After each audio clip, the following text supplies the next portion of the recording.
سر مبارک امام حسین پاک اور ایک نصرانی راہب۔ حضرت امام حسین پاک کی شہادت کے بعد آپ کے سر مبارک کو کوفہ میں ایک گرجا گھر میں رکھا گیا۔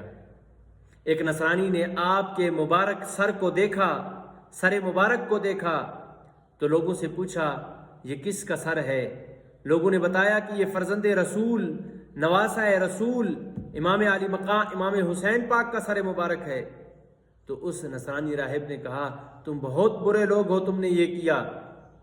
اور اس نصرانی راہب نے ان لالچیوں سے کہا کہ میں تمہیں ایک رات کے 10,000 اشرفیاں دیتا ہوں، صرف ایک رات کے لیے سر مبارک مجھے دے دیا جائے۔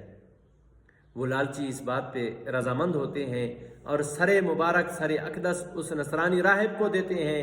نصرانی راہب اس سر مبارک کو جب اپنے پاس لاتا ہے، سر مبارک کو دھوتا ہے، خوشبو لگاتا ہے، پھر اپنی ران پر رکھ کر ساری رات اس سر مبارک کو دیکھتا رہتا ہے۔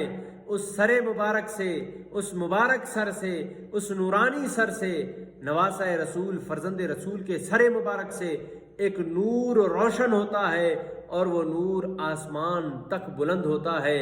وہ نصرانی اس نور کو دیکھ کر، آپ کی اس کرامت کو دیکھ کر ساری رات روتا رہتا ہے، اور جب صبح ہوتی ہے وہ نصرانی شخص اپنا گرجا گھر چھوڑ کر، اپنا مال و متاع چھوڑ کر، اب سب کچھ چھوڑ کر حضور علیہ الصلوۃ والسلام کی غلامی کو اختیار کرتا ہے، کلمہ پڑھتا ہے، ایمان لاتا ہے اور اپنی ساری زندگی اہل بیت اطہار کی خدمت میں گزارتا ہے۔